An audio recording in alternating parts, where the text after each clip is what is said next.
extremely honored to introduce our next guest.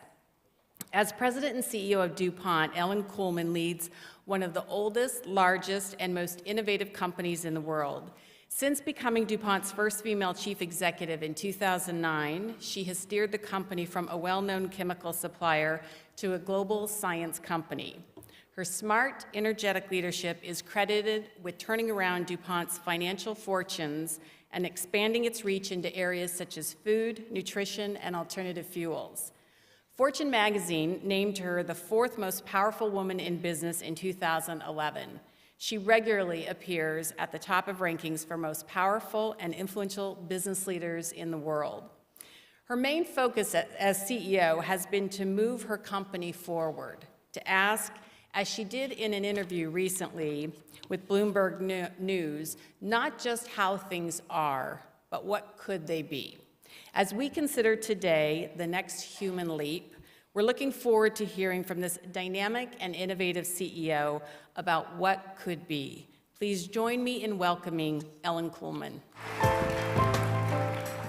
It really is a great pleasure to be here today in San Jose and to participate in this meeting. You know, many of you probably don't realize that DuPont's presence in California has grown very rapidly, very recently through acquisitions our company has made. We've acquired outstanding businesses like Genencor in Palo Alto, makes industrial enzymes, Innovolite in Sunnyvale, which serves the solar energy industry. And in addition to businesses we've already had here, DuPont EKC Technology, our pioneer agricultural biotech research center, both in Hayward. And we have another business down the road in Santa Barbara, DuPont Displays, which is developing a proprietary process and materials for energy savings OLED displays to make really big OLED displays in the next generation of flat panels. But our initial presence in California actually dates back to the 1870s when we were still an explosives manufacturer, and we had a 40% interest in a company called California Powder Works. Now, it was a major supplier of dynamite and black powder to construction and mining operations. And at the time, in the 1870s, we were already an old company because we were founded in 1802. And this July, we're going to be celebrating our 210th anniversary. An advantage of our corporate longevity is that we've seen pretty much everything that 2 centuries of world history can throw at a company. And we're still here because we've learned to be resilient. We've learned how to use science to innovate, and we've learned how to transform ourselves when transformation was needed. We grew from an explosives company to a chemical company to now a market-driven science company. And in the process, our products became part of the fabric of modern life around the world. All of this is to say that we've transformed our company and prospered through human leaps before, and we're pretty good at recognizing them as they develop, especially if they have a scientific component. So from the vantage point of that long view, we see global business at a critical inflection point right now. Global population growth is increasing, the demand for resources, for products, for services. There are more than 7 billion people in the world now, and there'll be 90 billion people by the year 2050. So at DuPont, we have focused on 3 basic human needs: food, energy, and protection. We see feeding the world, reducing our dependence on fossil fuel, and protecting people and the environment as long-term trends that dovetail with our scientific capabilities. Last year, we spent $2 billion on research and development, and 85% of it was aimed at innovation in one of those 3 areas. And as we innovate at the leading edge of modern biology and chemistry, we see tremendous developments taking shape and great potential. Responding to these megatrends, however, will require us to act in different ways, a new kind of collaboration across companies, across countries, and across sectors. The products of innovation now and in the future are going to be tailored to the economic and social realities of the consumer and of communities. Now, that would be our candidate for the next human leap. It's not that innovation will take place. That's been occurring all along. We already know that, but it's the manner in which innovation will take place. The old model of research was one where was created in institutional stovepipes. We did it in-house, everybody did, literally within laboratory walls. You announced a discovery, an invention, and then you were pretty hopeful the world would beat a path to your door and find value in it. These days, that kind of approach to innovation are past. Today, we bring global science and technology networks to bear on tailoring solutions to the local needs of communities everywhere in the world. And by anywhere, I just don't mean in the macro context, like the US or China. I mean farming communities in the Punjab region of India or rural villages in Kenya, for example. This approach to innovation, we call it inclusive innovation, and it's already happening.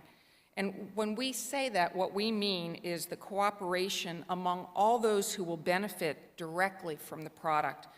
Now, it brings its own challenges like protection of intellectual property, but it's an incredibly powerful concept.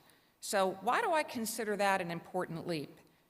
It's important because the solutions developed this way have a greater likelihood of being sustainable.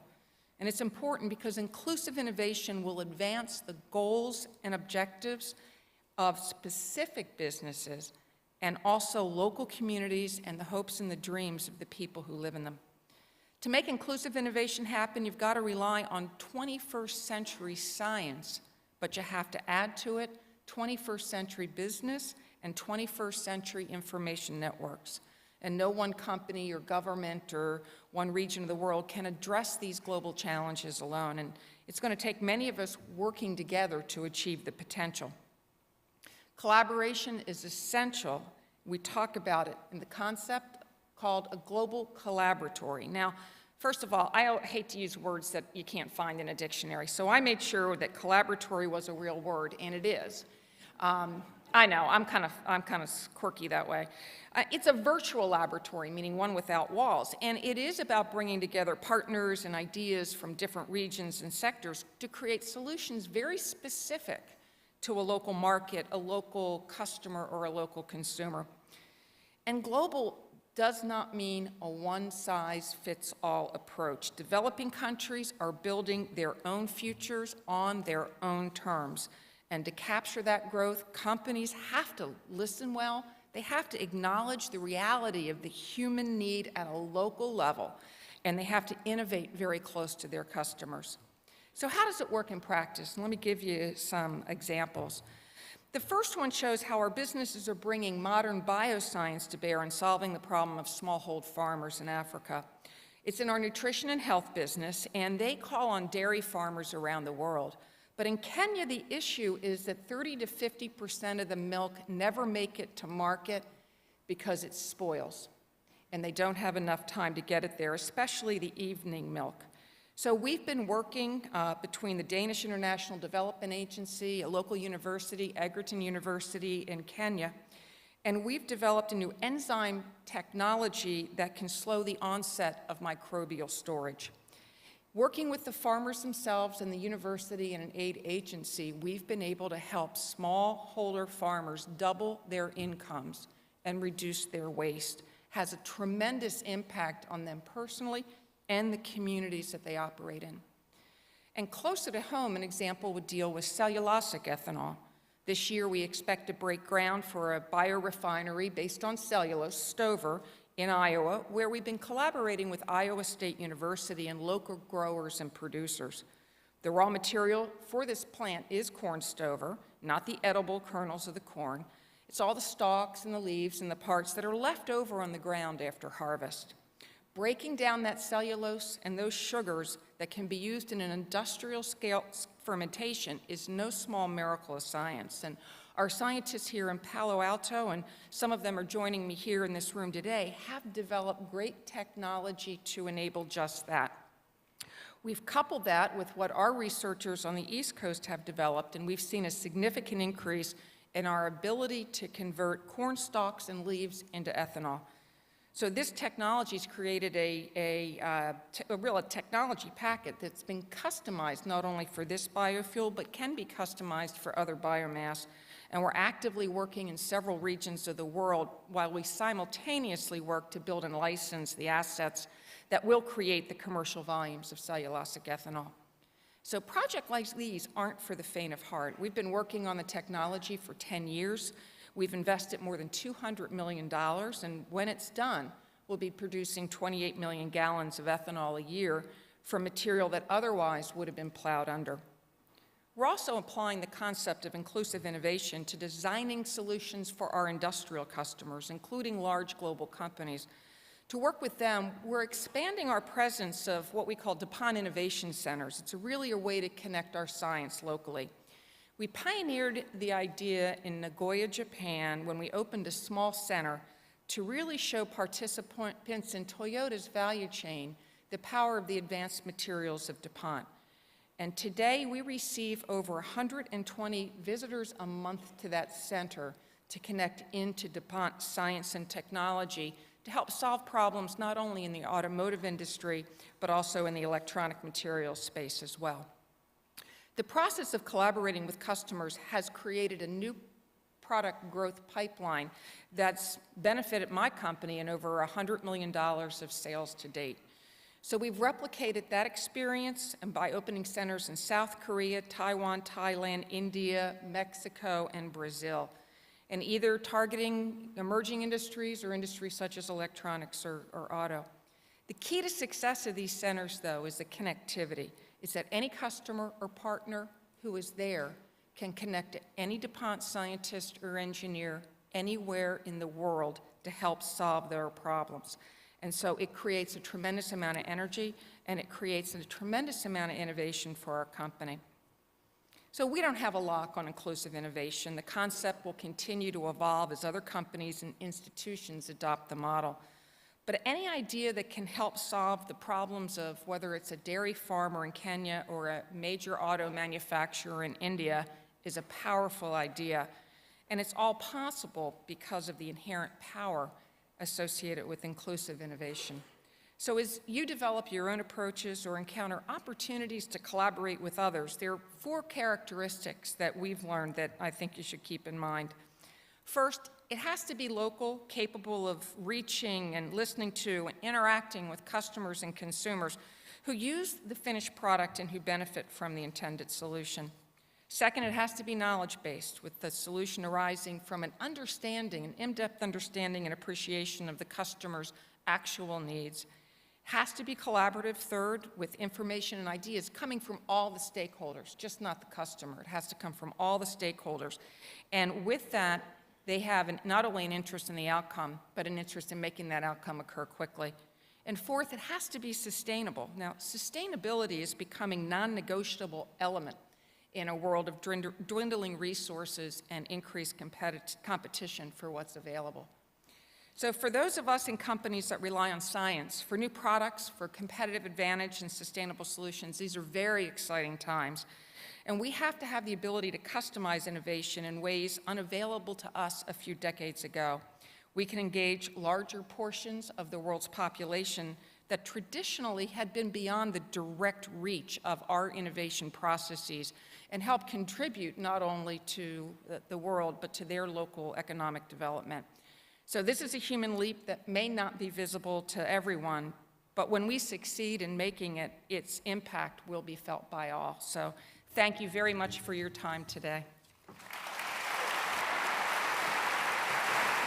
Thank you, Ellen. I think it is fascinating that one of the country's oldest companies, iconic companies, is now one of the most innovative. And since we're in the heart of Silicon Valley, in the heart of innovation, I thought we'd start out talking a little bit about innovation at the company and your inclusive innovation concept, which is such a great term.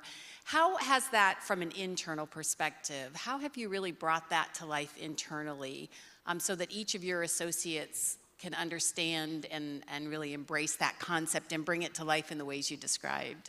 You know, so it's experiential. So we're 210 years old because we have created a lot of science, and we've done that alone for the most part, for probably at least 190 of those 210 years.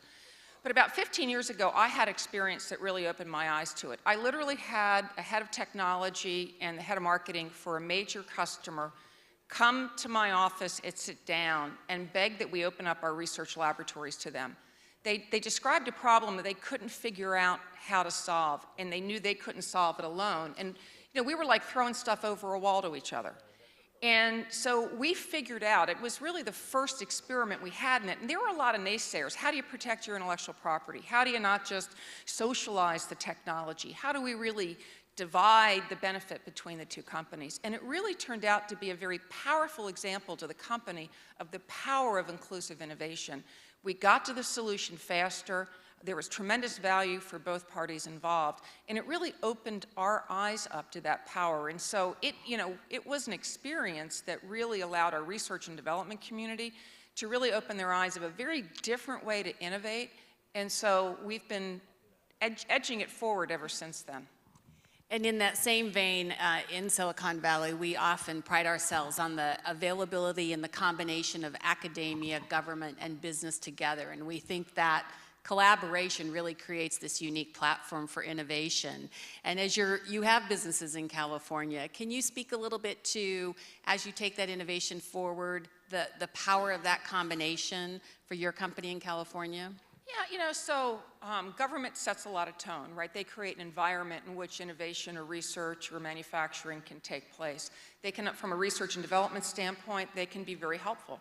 The Department of Energy and what they're doing in various areas around really helping companies get through those first early stages. States are doing a great job. They need employment. They want to partner with companies to understand how they localize it. And most importantly, you want to operate in states where talent exists, because at the end of the day, it is the human component that creates the innovation. California's been a great mecca for that, right? You look at all the success that's been here.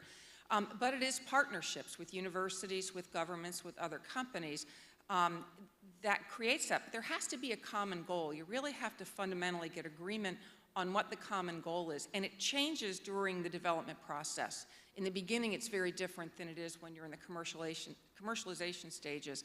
And getting those kinds of agreements and discussion up front is really critical to success.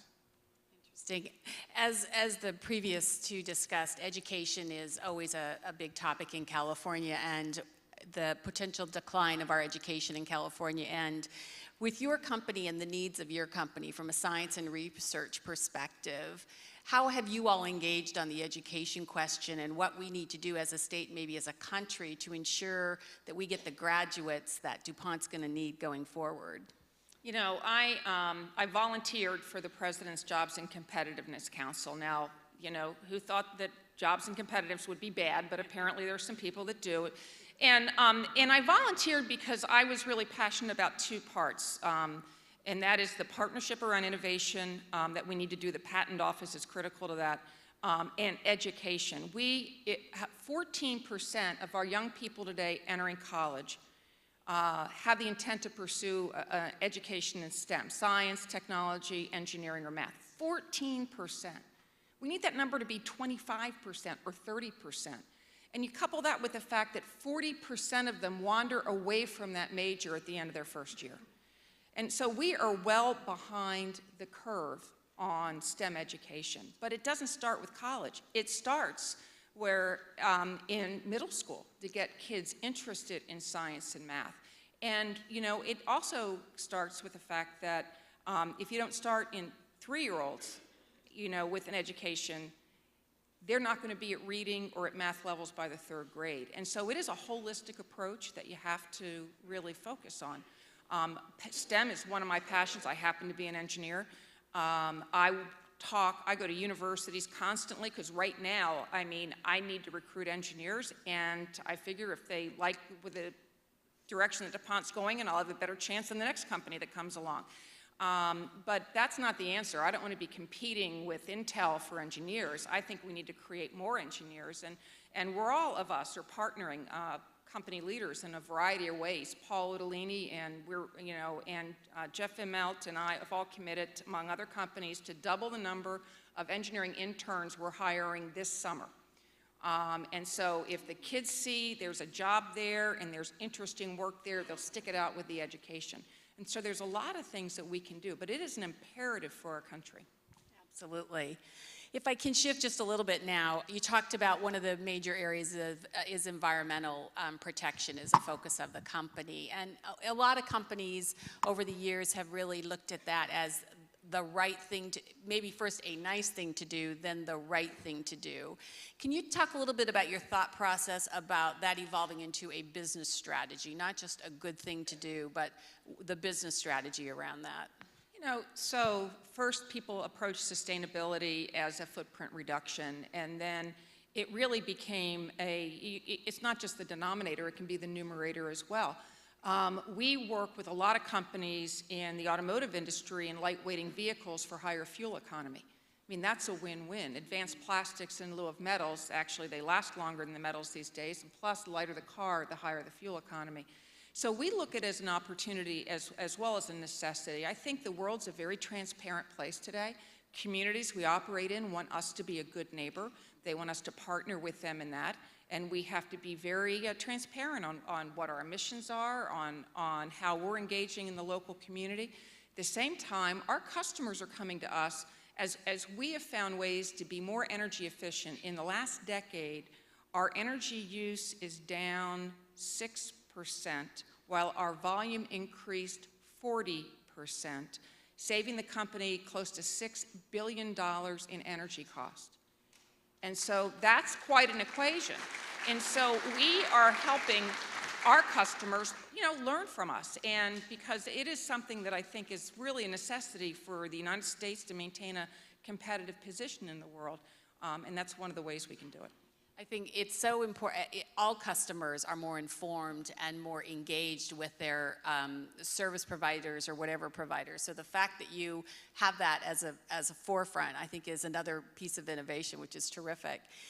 Because you are this ubiquitous, global, big company, and you talked about really bringing that innovation down to the local, how do you do that? Take from the big company that has quite a footprint and be that meaningful in a local community? So we used to have our research laboratories be big fortresses in a couple of places, right? And we've localized it. We have research and development laboratories in Paulínia, Brazil, Hyderabad, India, Shanghai.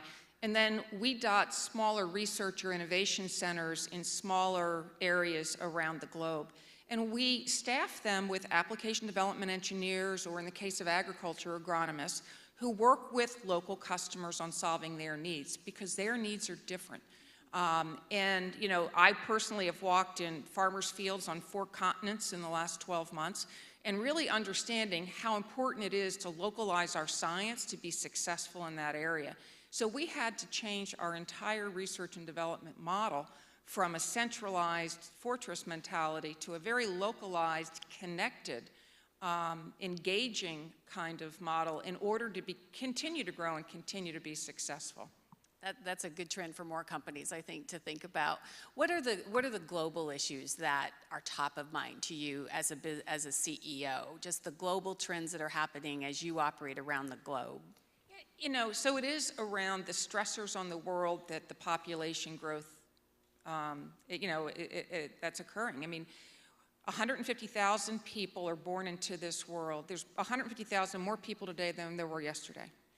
And today, 1 in 7 people go to bed hungry, right? Our energy needs are increasing at a very rapid rate.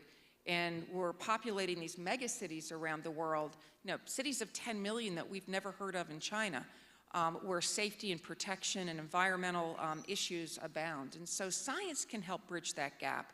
And I try to think of how we can create the science and localize it in a way that creates a better future. I think that'll create growth for our company, and I think that's really connected. You know, you get back to education. What young people in the world, as I go on college campuses, they want to know that what they're doing makes a difference. They want to help the world become a better place. And so working for a company whose focus is on feeding the world or protecting people and the environment resonates with them. And I think that through utilizing their skills and capabilities, I think we can cover a lot of ground. Well, I just glanced over and I see we have no time, so that's a great way to end it. I will say congratulations on taking a company through such interesting transformation to innovation. And I have several nephews who are engineers, and I'm going to tell them to make sure to look at DuPont. Absolutely. Thank you.